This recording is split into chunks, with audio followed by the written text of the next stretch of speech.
Bueno, muy buenas tardes y el día de hoy vamos a hablar sobre la hegemonía conservadora.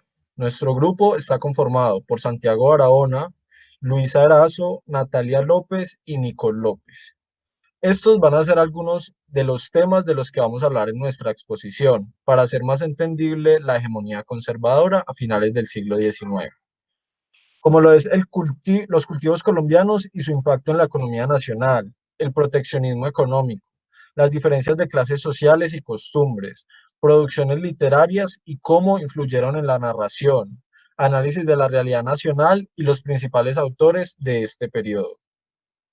Vamos a empezar hablando entonces de la economía. Para ese entonces, Colombia no contaba con una posición estable en la economía.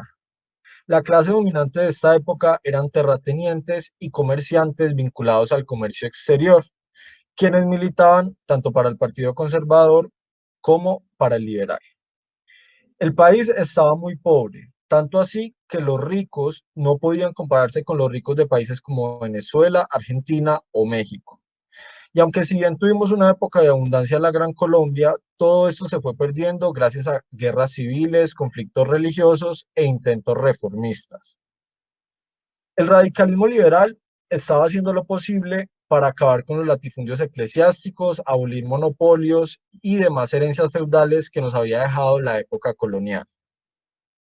El auge del tabaco se da entre los años 1850 y 1870. Durante una buena parte de la segunda mitad del siglo XIX, las casas comerciales que dominaron el negocio del tabaco eran alemanas. Sin embargo, la incursión de nuevos productores en el mercado mundial rebajó el precio de esta y sumado a ello tenían problemas de calidad, de producción y procesamiento. El resultado de esto fue una crisis en las regiones tabacaleras. Sin embargo, las exportaciones en Colombia se lograron mantener hasta el año 1875. Gracias a estas exportaciones tabacaleras aparecen los primeros bancos en Colombia. Y es Manuel Murillo Toro quien es el promotor del telégrafo, el primer signo de modernidad que estaba llegando al país. Las construcciones de ferrocarriles aumentó en la época de 1870, que con el tiempo fue creciendo hasta llegar a 3.262 kilómetros para el año de 1934. Bueno, gracias al cultivo del tabaco, pues permitió que el gobierno de Manuel Toro se convirtiera en un gran promotor del telégrafo. Asimismo, ese hombre fue considerado un político y escritor colombiano, renombrado 2 veces a presidente de los Estados Unidos de Colombia. Ese hombre también como que formó parte en la administración reformista que impulsó primero que todo la libertad de industria y segundo la ley de la reforma agraria de 1850, la cual se basaba que el cultivo debía ser la base de la propiedad de la tierra y que la acumulación de las tierras debía ser limitada de una forma legal. Ese mismo fundó en 1864 el Diario Oficial, que tenía la intención de ser informativo y dar como las ideas principales, pues las ideas políticas que tenía Manuel de su gobierno para alcanzar la paz social por medio de un diálogo. Y su muerte también permitió que se dieran fin a todas las ideas liberales radicales y que su gobierno, que pusiera fin a su gobierno y le diera paso al gobierno conservador. Y hablando de cultivos, pues el café fue uno de los mayores cultivos que tuvo Colombia. Y pues este también se posicionó en todo lo que fue el mercado de materias primas tropicales. Los principales productores del café pues son considerados los campesinos y también abrieron como esa mano de obra familiar a muy bajo costo y dieron el resultado que Colombia se posicionara como el segundo productor de grano a nivel mundial.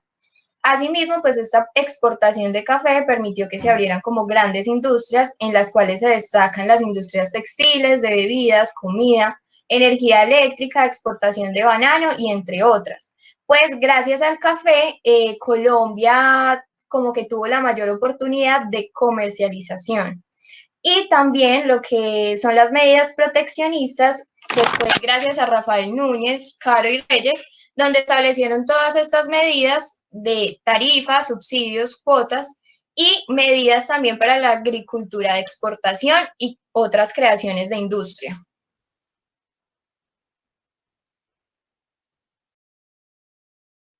Bueno, ahora hablando un poco más allá de la economía, también hay que tener en cuenta las problemáticas y los cambios que ha tenido Colombia a nivel de cultura en este periodo.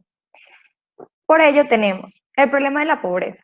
Este fue un asunto que todas las ciudades colombianas tuvieron que afrontar a finales del siglo XIX e inicios de este. Se hizo presente en los centros urbanos principalmente, pero también en los años 40 de este siglo, la mayoría de la población colombiana era rural. Durante los últimos años del siglo XIX, se aprecia ya una cierta dinámica de las actividades urbanas y un incipiente proceso de urbanización, como en algunas ciudades, tales como Bogotá, Medellín, Cali y Barranquilla. También para la época, los hombres eran los encargados de llevar el sustento económico a sus familias. Asimismo, también peleaban y afrontaban la lucha por los derechos para un país más justo e igualitario. Entre ellos podemos mencionar a los campesinos y a los luchadores políticos, quienes reclamaban un mejor trato, mejores relaciones laborales, mejores salarios y verdaderos derechos políticos. También de esta época y en la zona de cultura debemos destacar personajes importantes de este periodo. Como ello tenemos a Uricochea Rodríguez, quien fue uno de los primeros científicos colombianos. Este estudió medicina en la Universidad en Yale y filosofía y letra en Gotinga. Era un naturista con los aportes en química, cartografía de América, astronomía y filología. También publicaba en revistas científicas europeas de primera plana. Por otro lado, tenemos a José Joaquín Casas Manrique, quien fue un parlamentario boyacense conservador de la época, muy influyente en el área legislativa, ya que sus intervenciones fueron a partir de versos, y es por ello que en el Senado aún se hacen de esta manera. Colombia, por otra parte, fue durante todo un periodo histórico de la hegemonía conservadora un país de poetas y de literarios. Entonces, es por ello que la literatura a finales del siglo XIX se consideraba costumbrista y romántica. Bueno, del periodo de la hegemonía conservadora se pueden destacar entre ellos demasiados escritores. En primer lugar, José Asunción Silva, que fue el poeta que familiarizó el simbolismo francés a la cultura colombiana. Silva fue uno de los impulsores de la modernidad. Su vida fue sin duda una llena de muchas tragedias y problemas económicos, cosa que, por ello, a los 30 años decide suicidarse. A pesar de todo, era un poeta muy exitoso y podemos destacar entre su poesía el poema El Tercer Nocturno, inspirado en la muerte de su hermana. Seguimos con Rafael Pombo, que fue uno de los poetas colombianos más famosos, fabulista y diplomático colombiano en el siglo XIX, que dedicó su vida a la escritura de textos infantiles y poéticos. De hecho, muchos niños colombianos han aprendido a leer con el famoso Rin Rin Renacuajo. Candelario Oeso fue un precursor de la poesía negra americana. Cantos populares de mi tierra es su obra más representativa. Su trabajo se caracteriza por retomar sus raíces y hacer sentir orgullosos de su cultura a los colombianos. José Eutasio Rivera fue otro escritor colombiano nacido en Rivera, Huila. Además de ser abogado, era escritor y el precursor de una de las obras más aclamadas de la lengua española, La Vorágine. La novela es considerada una gran épica, enmarcada en el ambiente selvático suramericano, que bien puede constituir un documento histórico de la época. En 1921 escribió su libro de poemas Tierra de Promisión. Y ya para finalizar, Jorge Isaacs, oriundo de Cali, este escritor encontró en María su mayor consagración literaria. Es una de las obras más importantes del siglo XIX, tanto en Latinoamérica como en Colombia, en la que notablemente su narrativa muestra tanto como la sociedad vallecaucana como la estructura social de Colombia en ese entonces. Su trabajo también se extiende a la poesía y el periodismo. Su obra ha sido traducida a más de 30 idiomas, lo que ha permitido que muchos lean y sientan sus palabras llenas de encanto. Con esto finalizamos nuestra exposición sobre la hegemonía conservadora. Esperamos que sea de su agrado. Gracias.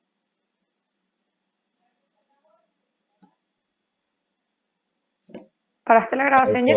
Ya.